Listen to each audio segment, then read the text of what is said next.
మధురమైన నేత్ర. ఈరోజు నేత్ర బర్త్డేనే. అదేంట్రా నేత్ర పేరు లేదు?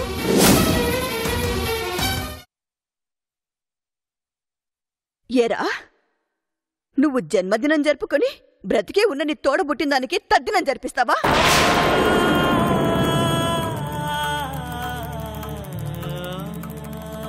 చిన్నవాడివి కదా, మాటలోనే కాస్త తొందరపడతాను ఉందేమో అనుకున్నానే కాని నీలో నేత్ర మీద ఇంత ద్వేషం ఉందనుకోలేదురా. నేత్ర లేకుంటేనే నువ్వు సంతోషంగా ఉంటావని నీకు అనిపిస్తే ఇక అమ్మ కూడా లేకుండా సంతోషంగా ఉండడానికి ప్రయత్నించు. యదవ జీవితం. ఎవరికైనా వాడు పుట్టిన తర్వాత వాడికి శత్రువులు పుడతారు, కానీ నాతో పాటే శత్రువు పుట్టింది. వసై నేత్ర, నువ్వు గ్రేటే. నువ్వు నా కళ్ళ ముందు లేకున్నా నా కళ్ళలో నీళ్లు తెప్పిస్తున్నావు.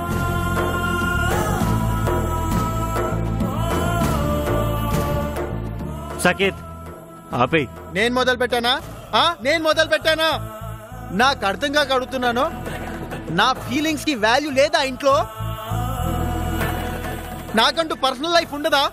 అన్నిటికీ నేత్ర నేత్ర నేత్ర. అమ్మా తల్లే, నువ్వు ఎప్పటికీ తిరిగి రాకపోతే బాగుండు అనిపిస్తుంది.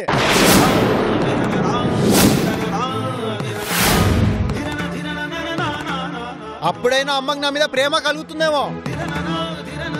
నా మాటని దయచేసి కనిపించనంత దూరంగా వెళ్ళిపోవే. సాకేత్,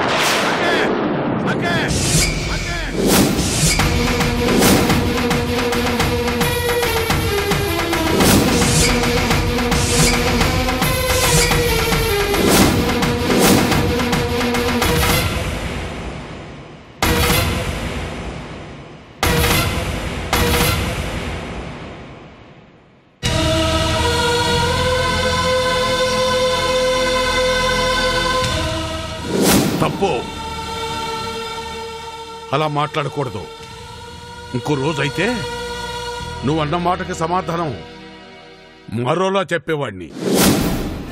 నీ పుట్టినరోజు కాబట్టి నిన్ను బాధ పెట్టడం ఇష్టం లేక మందలించి వదిలేస్తున్నాను.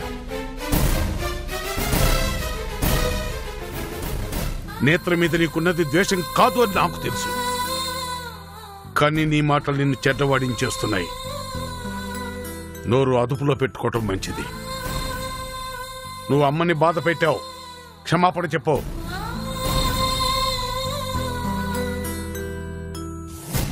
సారీ అమ్మా. సారీ ఏమొద్దు, ఇంకోసారి ఇలా మాట్లాడకుండా ఉంటే చాలు. వాడి గురించి తెలిసినే కదమ్మా, మనసులో ఏముండదు, అంతా పైపైనే. నీ పుట్టినరోజు నాడు మనం సంతోషంగా ఉండాలి, కానీ లేని పని మనస్పర్ధలెందుకు? సరే సరే, జరిగింది ఏదో జరిగిపోయింది. రండి సెలబ్రేట్ చేసుకుందాం. రారా, ఇదిగోరా కేక్ కట్ చేయి. Happy birthday to you, happy birthday to you, happy birthday dear Saketh, happy birthday to you.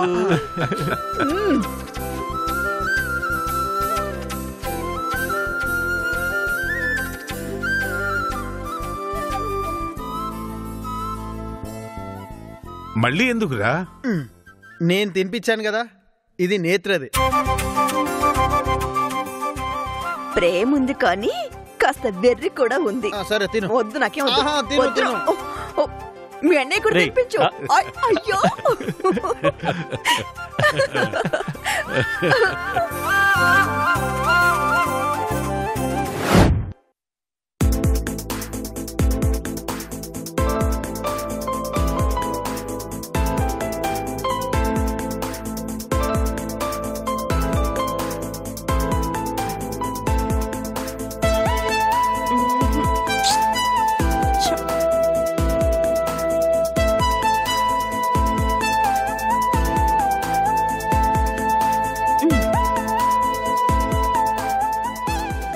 గౌరవనీయులైన నేత్ర తల్లిదండ్రులకు నేను మధుర.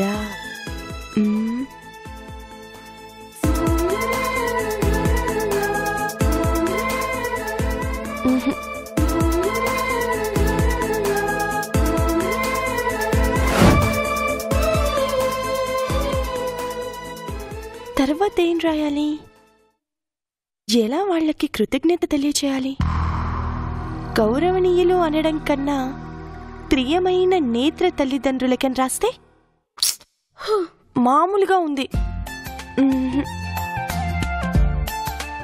నాకు వెలుగునిచ్చిన నేత్ర లాంటి గొప్ప వ్యక్తికి, జన్మనిచ్చిన తల్లిదండ్రులకి,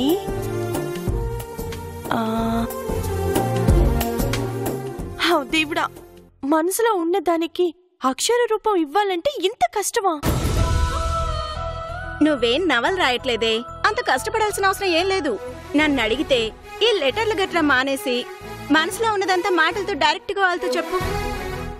అసలే నీది ఫీల్ గుడ్ ఫేస్.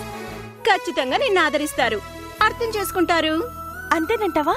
మరి ఇలా లెటర్లు రాస్తూ కూర్చుంటావా? అంటే వాళ్ళని చూసిన తర్వాత నా నోట మాట రాకపోతే ఎలా అని ఇలా ప్రిపేర్ అవుతున్నాను. ఏం ప్రిపరేషన్ అవసరం లేదు. టెన్షన్ అంతా పక్కన పెట్టి కూల్ గా వెళ్ళి కామ్ గా ఉండకుండా క్యాజువల్ గా ఉండు. అన్ని వాటంతటవే జరిగిపోతాయి. పైగా మధుర అందరికన్నా లక్కీ గర్ల్ కదా. కదా? అవును. ఆ గిఫ్ట్ సంగతేంటి? అతనిచ్చాడా? లేదే, అతను ఫోన్ చేస్తాడేమో అని వెయిట్ చేస్తున్నా. నీ పిచ్చి గాని, ఇష్టపడి కొనుక్కున్నవాడు ఎలా అంత ఈజీగా మనసు మార్చుకుంటాడే? అతను ఎవరో ఇంపార్టెంట్ పర్సన్ కి ఇవ్వాలనుకుంటాడు కదా. నిజమే అనుకో, కానీ అది నాకు బాగా నచ్చిందే. ప్రపంచంలో అదొక్కటే ఉందా ఏంటి? వెళ్ళి ఇంకొక మంచి గిఫ్ట్ కొందాం పదా. ఎక్కడైనా డబ్బులే కదా, ఫ్రీగా ఏం రాదుగా. నిజమే అనుకో. ఇంకొకసారి అతనికి ఫోన్ చేద్దామా? నీకో విషయం అర్థం కావట్లేదే. అతని ప్లేస్ లో నువ్వుండి నీ ప్లేస్ లో అతనుంటే నువ్వు నేత్ర పేరెంట్స్ కోసం కొన్న గిఫ్ట్ ని అతను ఇష్టపడే వాళ్ల కోసం నువ్వు వదులుకోగలవా? సో ఆ ఊరికి ఈ ఊరు ఎంత దూరమో ఈ ఊరికి ఆ ఊరు అంత దూరం. ఏంటి, అర్థమైందా? టిఫిన్ తినేసి ఇద్దరం వెళ్ళి గిఫ్ట్ కొందాం, ఓకేనా? ఓకే.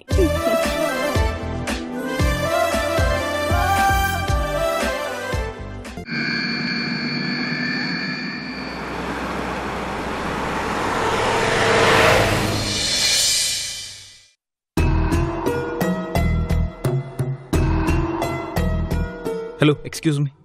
సార్ వస్తున్నారు, వెయిట్ చేయండి.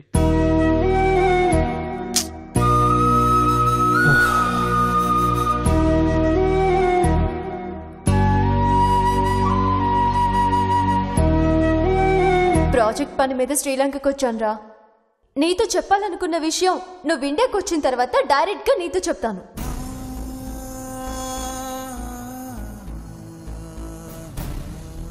Sir sir sir. ఎవరు? నేను సార్, అభిని. ఫోన్లో మాట్లాడాను. అదే సార్, శ్రీలంక. అబ్బా నువ్వా? ఏంటయ్యా ఇలా తగులుకున్నారు? ఓసారి నీ ఫ్రెండ్ వచ్చాడు, 1-2 సార్లు నువ్వు ఫోన్ చేశావు. ప్రతిసారి చెప్పాను ఆ అమ్మాయి శ్రీలంకలో లేదని. అయినా నావేంటి తిరుగుతున్నావేంటి? ఎవరైనా చూస్తే నేను నీ దగ్గర లంచం తీసుకుని ఏదో కరప్షన్ చేస్తున్నానని అనుకుంటారు. నన్ను వదిలేయవయ్యా. అలా అనకండి సార్, ప్లీజ్. మీరు చెప్తున్నారే కానీ నేత్ర ఇండియాలో కూడా లేదు సార్. తను ఎక్కడుందో ఎవరికీ తెలియట్లేదు.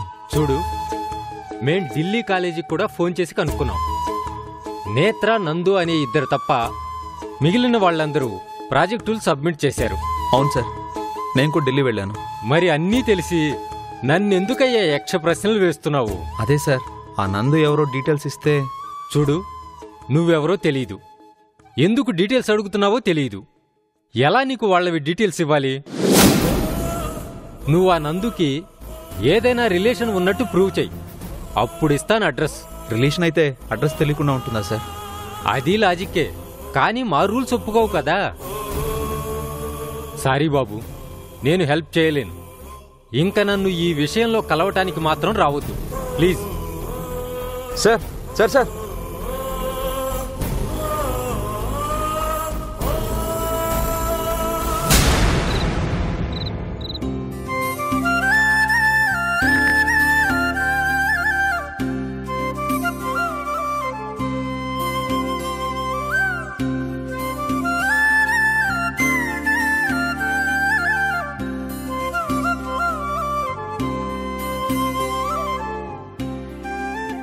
నాన్న వెబ్సైట్ క్రియేట్ చేశాను, ఫేస్బుక్ లో పేజ్ కూడా డిజైన్ అయిపోయింది.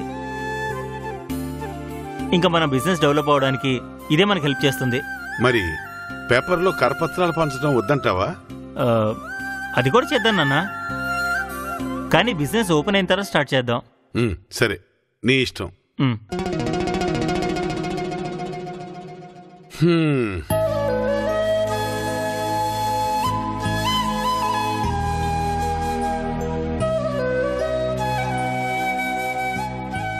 నాన్న, డబ్బులకి ఏమైనా ఇబ్బందా?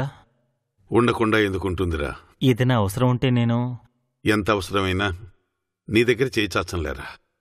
నా ఏర్పాట్లు నాకున్నాయి. ఇంటికి నువ్వు సాయం చేస్తున్నావు కదా, అది చాలు. అంతకుమించి నీ మీద భారం ఏదలుచుకోలేదు. భారం ఎలా అవుతుంది నాన్న? ఆ మాటకొస్తే నువ్వు మోసిన బరువు కంటే ఏమీ ఎక్కువ కాదు. సరేలే, అవసరపడినప్పుడు అడుగుతాను గాని నువ్వు వెళ్ళి పడుకో. అలాగే నాన్న. గుడ్ నైట్ నాన్న. సాగర్, ఏనన్నా? మీ అమ్మకి నిజం చెప్పాలనుకుంటున్నాను రా. లేకపోతే నేత్ర ఏ రోజుకైనా తిరిగి వస్తుందనే ఆలోచన తనని కుదురుగా ఉండనియ్యదు. నిజమేనన్నా, కానీ నేత్ర ఉంగరం దొరికినందుకే అమ్మ ఎంతగా రియాక్ట్ అయిందో చూశారు కదా. ఇప్పుడు నిజం తెలిస్తే ఏమైపోతుందో అని భయంగా ఉంది నాన్న. నాకు ఉందిరా భయం. కానీ ఇలా దాస్తూ పోతే రేపు నిజం తెలిసిన తర్వాత ఇన్ని రోజులు ఎందుకు దాచారని మనల్ని అసహ్యించుకుంటుందేమో అనిపిస్తుందిరా. నేత్ర దూరమై నరకం అనుభవిస్తున్న మనం జానకి దూరంగా బ్రతకగలవా? ఇప్పుడు చెప్పిన తను మనల్ని నిందిస్తుంది. ఎందుకంటే నిజం దాచిపెట్టడం మన తప్పు. కూతుర్ని ఆఖరి చూపు చూసుకునే అవకాశం తనకి కల్పించలేకపోయాం. అది పాపం రా. ఆ దేవుడు మనతో చేయించిన పాపం. ఇంకా పాపాన్ని ఎక్కువ రోజులు మోయడం నా వల్ల కాదు. చెప్పేస్తాను రా, ఏదైతే ఏదైంది చెప్పేస్తాను. సరేనన్నా, మీ ఇష్టం. కానీ నువ్వు నాకు కాస్త తోడుగా ఉండాలిరా. తప్పకుండా నాన్న.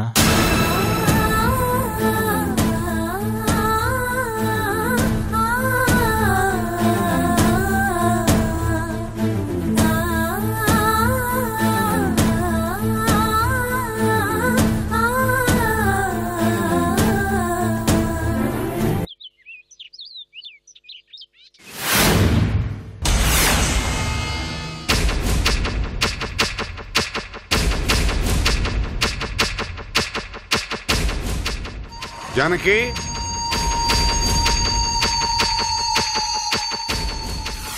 జానకి, జానకి, జానకి, జానకి, జానకి, జానకి. ఏంటండి? ఇలా రా. దేనికండి? చెప్తాను కదా. అమ్మా సాకేత్. ఇక్కడే ఉన్నానా? ఏమిట్రా అందరినీ పిలుస్తున్నావు? చెప్తానమ్మా, ఇలా రండి. ఏంటండి, నాకు అవతల చాలా పనులున్నాయి. రమ్మంటున్నానా? కూర్చో. కూర్చోవాలా? దేనికండి? అమ్మా కూర్చో, అమ్మా కూర్చో. అయ్యో. నాన్న చెప్తా అన్నారుగా. ఏమైందిరా?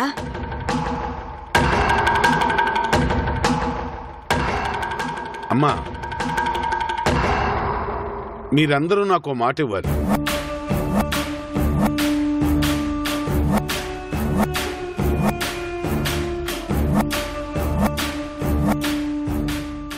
నేను మాట్లాడడం ఆపేసేంత వరకు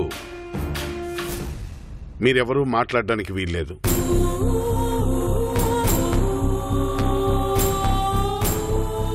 సరేరా, ముందు విషయం ఏమిటో చెప్పు.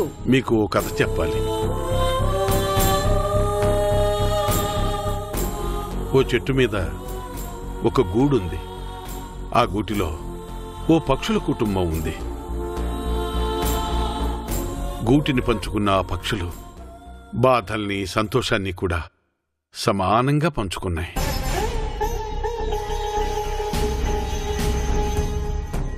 స్వేచ్ఛగా ఎగిరే స్తోమత లేని ఆ పక్షులు వాటిలో ఒకదానికి స్వేచ్ఛనివ్వడం కోసం మిగిలినవి వాటి స్వేచ్ఛకు సంకెళ్లు వేసుకున్నాయి.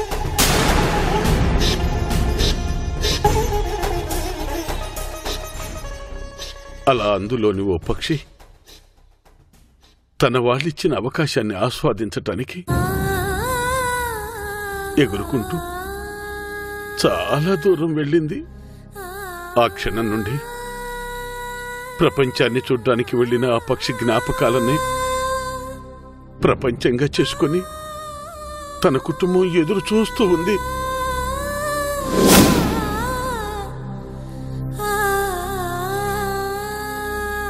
ఓ పక్క కష్టాలు పేటగాడి బాణాల్లా దూసుకొస్తున్నా గుండె ధైర్యంతో రెక్కల కష్టంతో వాటిని ఎదుర్కొంటూ వచ్చాయి.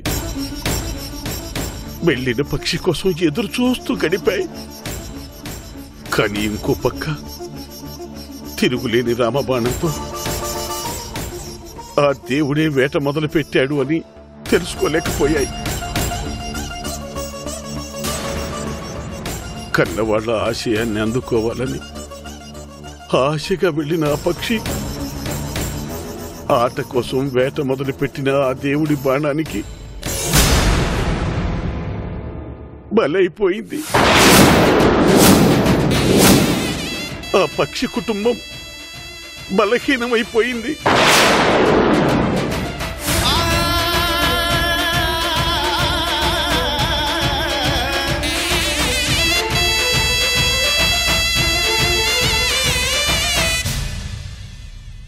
నేత్ర లేదు జనకి,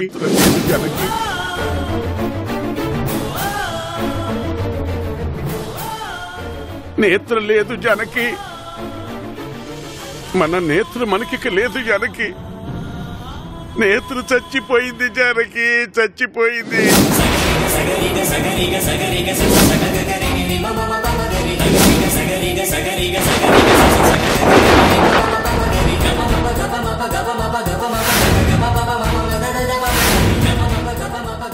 రాముడి పరిశోధనకు వెళ్ళి ఆ శ్రీరాముడి పాదాల చెంతకే చేరుకుంది జానకి.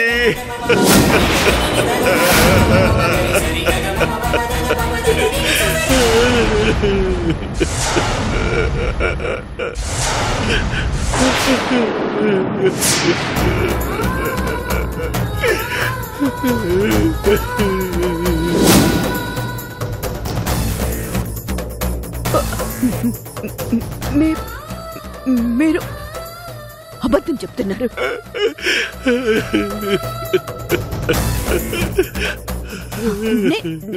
నేత్ర, మన నేత్ర అండి అది. మీరు నన్ను ఆట పట్టించడానికి అబద్ధం చెప్తున్నారు. తప్పండి. అమ్మను ఆట పట్టించడానికి కూతురు చచ్చిపోయిందని చెప్పకూడదు. చంపలేసుకోండి, చంపలేసుకోండి. అత్తయ్య, చూసారా మీ కొడుకుని? ఇంత వయసు వచ్చినా పిల్లలు అట్లా పోలేదు. ఏం మాట్లాడాలో కూడా తెలీదు.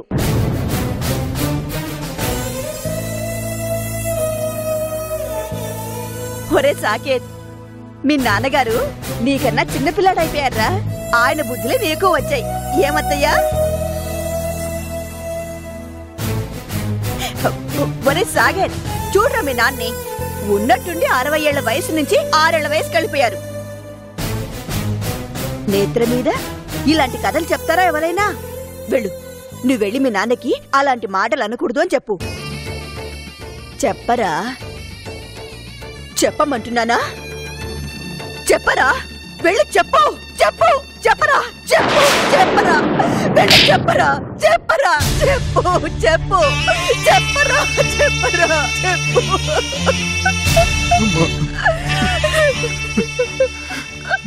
నాన్న చిన్నపిల్లవాడు అవడం కాదమ్మా,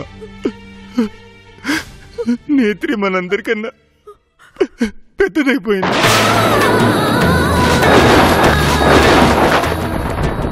నేత్రదానం చేసి చిరంజీవిగా మిగిలిపోయిందమ్మా. అయితే దాన్ని దహనం చేసేటప్పుడు ఒక హాబిట్ దానిలో దహనం చేశారా?